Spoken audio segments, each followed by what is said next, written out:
Bonjour, je suis Sophie Ricard et bienvenue au Bulletin de nouvelles Max Info du 30 octobre 2015. En manchette cette semaine, journée de grève des employés du secteur de l'éducation en région, chasse à l'orignal 2015, une légère diminution des prises, campagne de vaccination contre la grippe, vif succès pour le défi tête à prix de l'Est du Québec, 17e congrès de la Fédération des télévisions communautaires autonomes du Québec et le Forum sur l'adaptation au changement climatique. Bonne émission.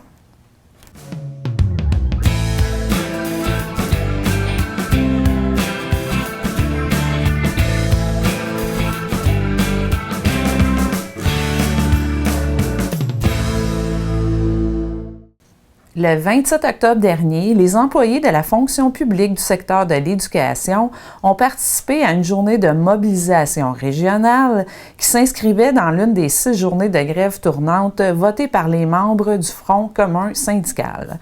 Lors de cette journée, les cours ont été suspendus à l'école Saint-Antoine à Gros-Morne ainsi qu'à l'école Saint-Maxime à Mont-Louis. Télé-Soleil est allé rencontrer les syndiqués qui s'étaient réunis à Mont-Louis. Les grèves tournantes du Front commun de la fonction publique se sont poursuivies dans plusieurs régions du Québec cette semaine. 7 407 employés des secteurs de la santé, de l'éducation et de la fonction publique de la région de la Gaspésie et des îles de la Madeleine participaient au mouvement national. À Saint-Maxime-du-Mont-Louis, une trentaine d'enseignants et de membres du personnel de soutien des écoles Saint-Maxime et Saint-Antoine ont manifesté à Mont-Louis aux abords de la route 132. Les syndiqués dénoncent notamment la lenteur des négociations au niveau du renouvellement de leur convention collective, ainsi que le gel salarial que le gouvernement du Québec tente de leur imposer. Rencontrée sur place, une enseignante précise que la manifestation vise également à dénoncer les récentes coupures dans le système de l'éducation, qui, selon elle, ont des impacts négatifs sur les conditions d'apprentissage et de réussite scolaire des élèves et plus particulièrement pour ceux qui sont les plus vulnérables. Bien, avant tout, c'est qu'on réclame, dans le fond, l'arrêt des coupures là, au niveau de l'enseignement auprès des services à l'élève. Parce que là, de plus en plus, on a des élèves en difficulté dans nos classes. Puis les coupures à ce niveau-là, ça n'a pas de sens, là, ça n'a pas d'allure. Puis c'est sûr, on y va aussi pour notre salaire. Notre salaire n'a pas bougé depuis 10 ans, ça aussi, ça n'a pas de sens, là. Mais c'est avant tout pour le service aux élèves. Une éducatrice spécialisée va également dans le même sens en précisant que dans le contexte actuel, le personnel de soutien ne dispose pas des ressources suffisantes pour venir en aide aux élèves qui peuvent éprouver des difficultés au niveau de leur parcours pédagogique. On a beaucoup de tâches à faire, on a beaucoup d'élèves en difficulté, mais on a moins de temps à leur consacrer. Depuis quelques années, c'est toujours un feu roulant. Puis moi, en tant qu'éducatrice spécialisée, souvent j'éteins des feux, mais j'ai pas le temps d'aller à fond dans mes interventions parce que faute de temps. Donc, nos élèves sont toujours en difficulté, puis on les soutient, mais on n'a plus de temps.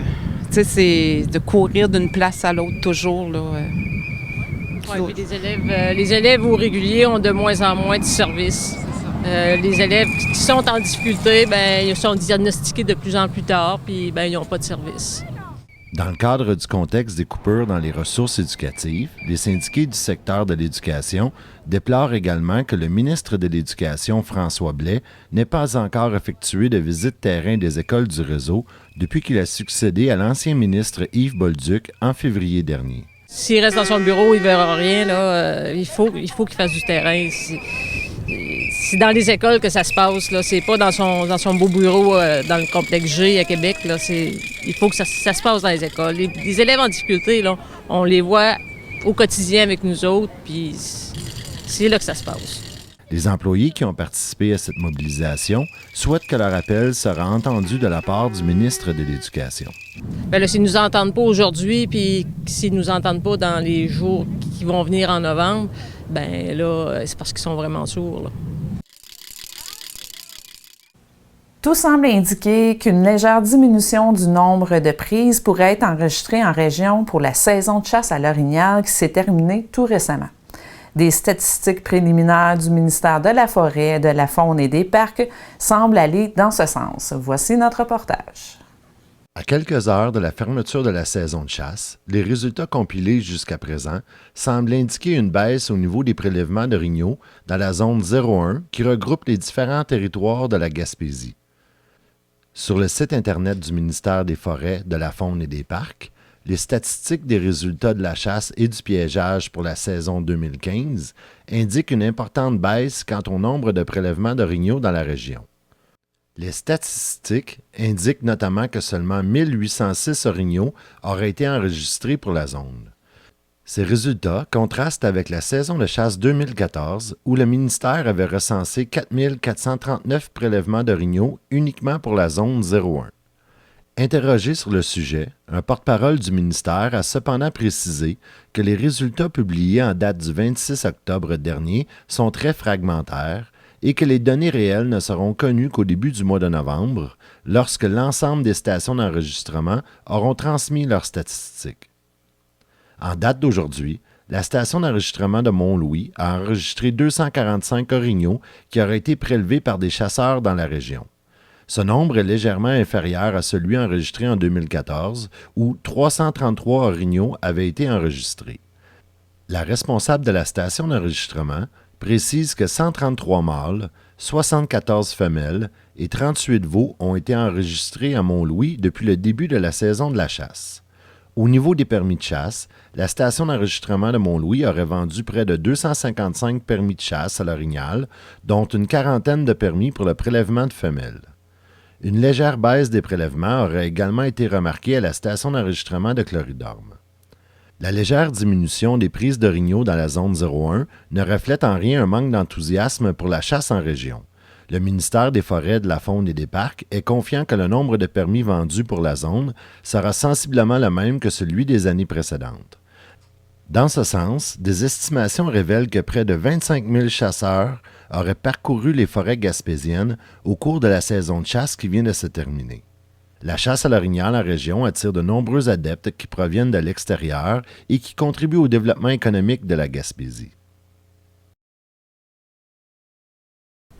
À l'approche de la saison hivernale, le ministère de la Santé et des Services sociaux lance sa campagne annuelle de vaccination contre la grippe. Cette campagne vise à encourager la population à se faire vacciner afin de réduire les complications sérieuses de la grippe. Les personnes ayant plus de risques de présenter des complications et leurs proches ont d'ailleurs la possibilité de se faire vacciner gratuitement. C'est sous le thème « Ne vous laissez pas surprendre par la grippe, faites-vous vacciner » que le ministère de la Santé et des Services sociaux lance sa campagne 2015 visant à sensibiliser la population à l'importance de se faire vacciner pour se protéger de la grippe et de ses complications. Le ministère rappelle que la vaccination annuelle contre la grippe, aussi connue sous le nom d'influenza, est un moyen de protection contre cette infection et ses complications. Les virus qui causent la grippe évoluent rapidement. Un nouveau vaccin est donc offert chaque année en fonction des virus en circulation. Selon les autorités du ministère, la grippe peut causer de graves complications telles que la pneumonie, pouvant entraîner l'hospitalisation et même le décès dans certains cas, d'où l'importance de la vaccination. Le vaccin est fortement recommandé pour les personnes qui présentent un risque élevé des complications en raison de leur âge ou de leur état de santé, à l'entourage des personnes à risque, à celui des enfants de moins de 6 mois et aux travailleurs de la santé. Toute personne qui veut réduire le risque d'attraper la grippe peut se présenter au CLSC de Mont-Louis afin de recevoir le vaccin. Dans ce sens, le CLSC des Berges à Mont-Louis tiendra 2 journées de vaccination qui auront lieu le jeudi 5 novembre entre 9h et 15h et le lundi 9 novembre entre 16h et 20h. Le personnel du CLSC précise qu'il est important d'apporter sa carte d'hôpital ainsi que sa carte d'assurance maladie. Il est possible d'obtenir plus d'informations sur la campagne de vaccination en contactant votre CLSC au 418-763-2261 au poste 5700.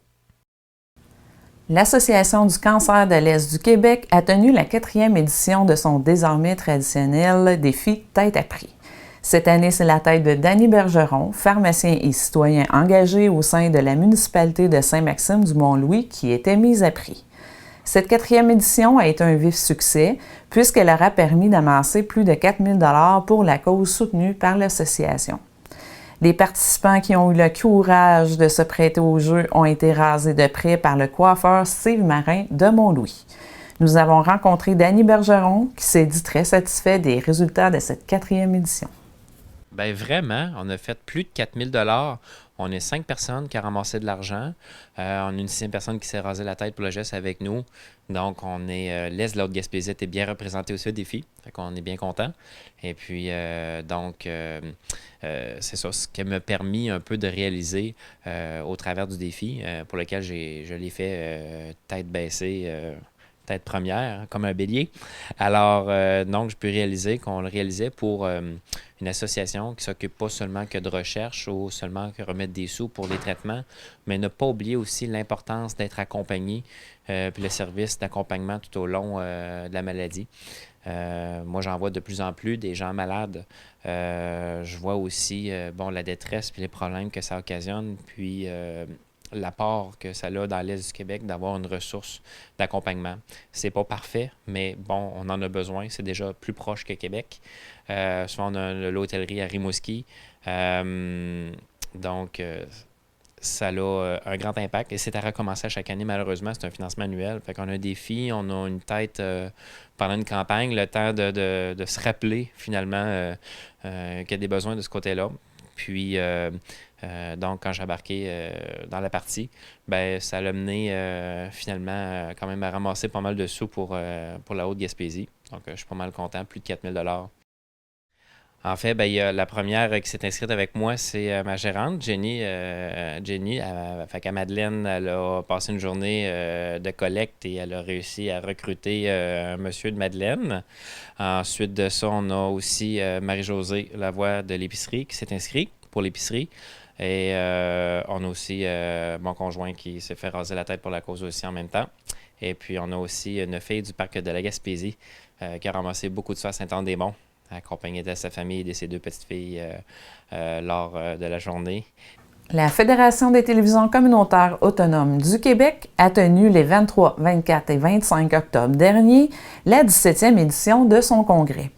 La Fédération, qui regroupe de nombreuses télévisions communautaires issues de presque toutes les régions du Québec, organise cet événement annuellement afin de réunir ses membres et de favoriser le réseautage et de discuter des enjeux importants qui touchent les télévisions communautaires. Évidemment, Télé-Soleil y était. C'est sous le thème « Les télévisions communautaires autonomes, écrans de proximité » que les membres de la Fédération des télévisions communautaires autonomes du Québec se sont réunis au château du Mont-Sainte-Anne. L'événement, qui se déroulait du 23 au 25 octobre dernier, aura permis de rassembler 52 délégués représentant 28 des 39 télévisions communautaires autonomes membres de la Fédération. Le congrès de la Fédération des télévisions communautaires autonomes du Québec est une occasion unique pour les membres de se rencontrer et d'échanger sur leur réalité locale, ainsi que d'assister à différentes présentations et conférences. La Fédération profite également de la présence de ses membres pour tenir son Assemblée générale annuelle. Dans le cadre de cette rencontre, les membres ont notamment l'opportunité de s'exprimer sur des enjeux qui touchent de près ou de loin les télévisions communautaires autonomes.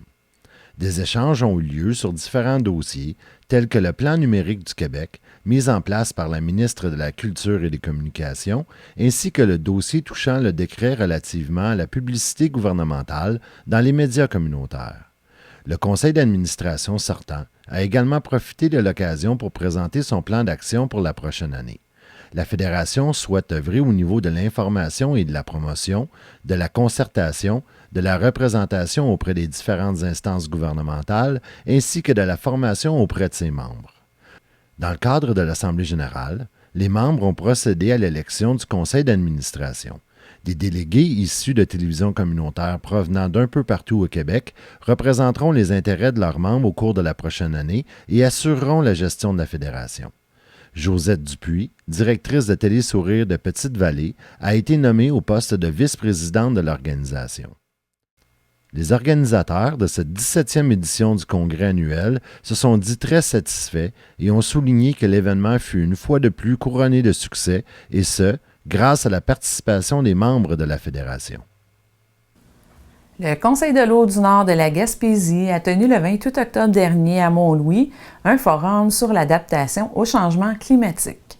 Pour l'occasion, le Conseil avait réuni des citoyens et des intervenants du monde municipal, communautaire et économique de la région gaspésienne afin de présenter et d'échanger sur les impacts des changements climatiques sur les rivières et bassins versants de la région.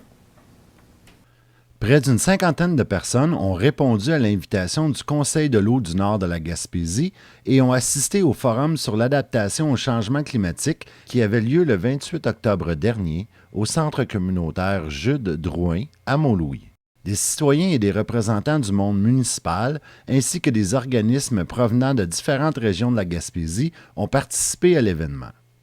L'objectif du forum était de favoriser une meilleure compréhension de la situation actuelle au niveau régional et des impacts que pourraient avoir les changements climatiques sur les cours d'eau et les bassins versants présents sur notre territoire. Les organisateurs du forum souhaitaient également favoriser des échanges entre les participants afin de dégager des pistes de solutions concrètes qui pourraient être mises en place pour aider les communautés à s'adapter aux changements climatiques.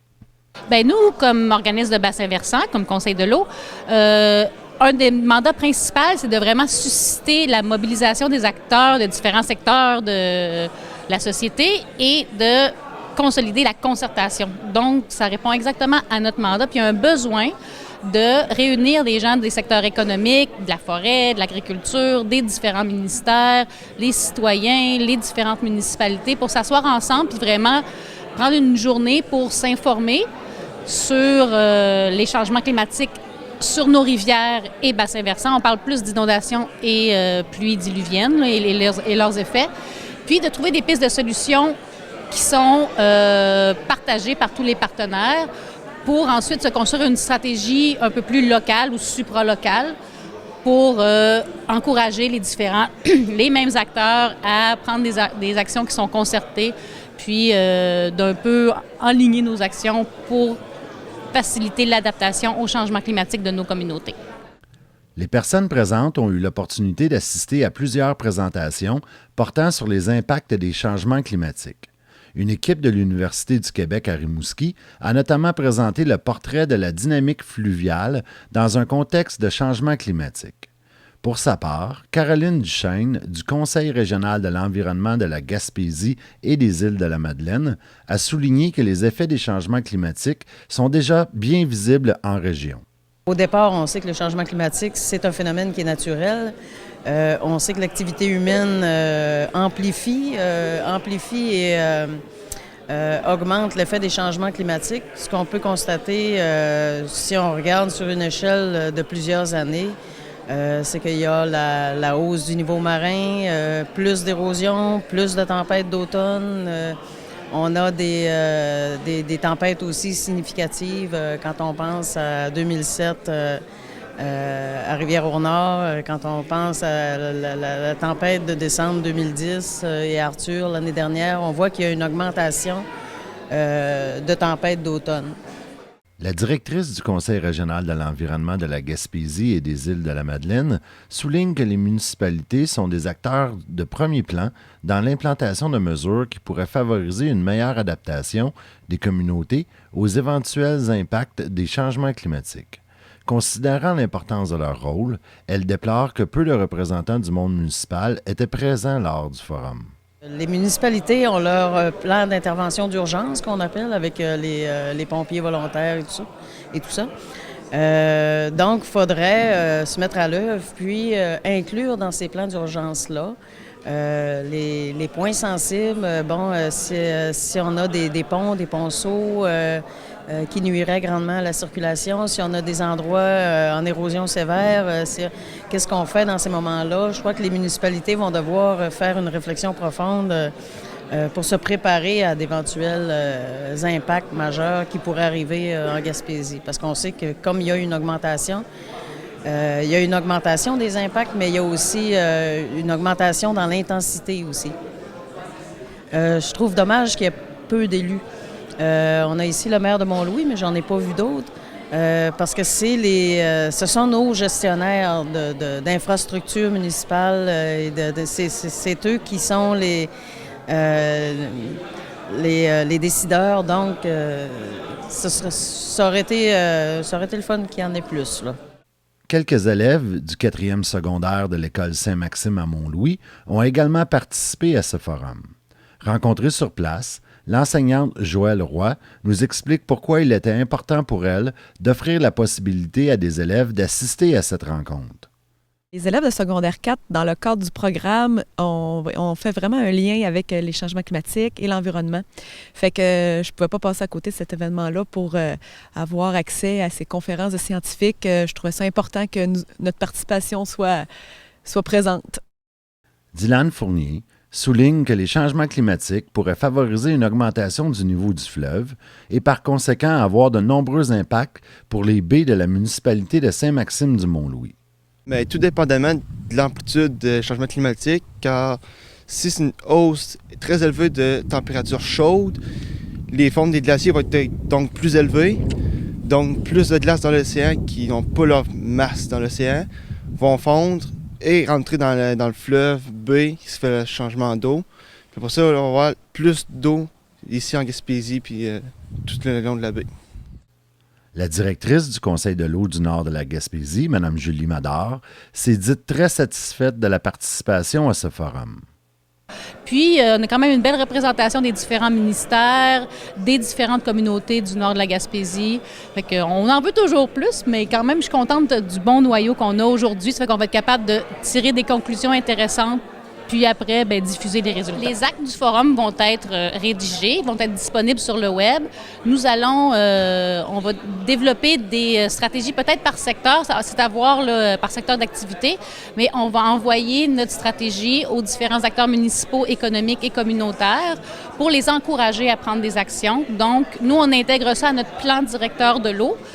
Fait qu'on va pouvoir ensuite accompagner les acteurs dans la réalisation de ces activités-là. Puis peut-être que le Conseil de l'eau va pouvoir faire d'autres actions aussi.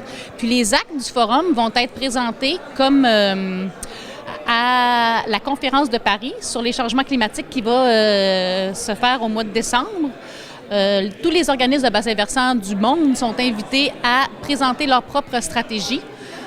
On se base sur des réalités qui sont internationales, mais on encourage les milieux locaux à apporter leur propre point de vue sur ces phénomènes-là. Donc, les actes du forum vont s'insérer même, vont être présentés jusqu'à Paris. Donc, on est très contents, puis on va pouvoir utiliser ça pour encourager le milieu ici à réaliser des actions concrètes. Si vous avez des nouvelles, des commentaires ou des suggestions à nous transmettre, veuillez nous contacter à Télésoleil, soit par la poste au casier postal 37 Mont-Louis G01T0, soit par courriel à télésoleil@globetrotter.net ou soit directement au bureau au 1 1er Avenue Ouest à Mont-Louis. La date limite de tombée est le mardi midi. Ce bulletin nouvelle est aussi disponible sur le site de Télésoleil au www.télésoleil.com dans la section Bulletin de nouvelles. Nous vous remercions de votre attention et à la semaine prochaine.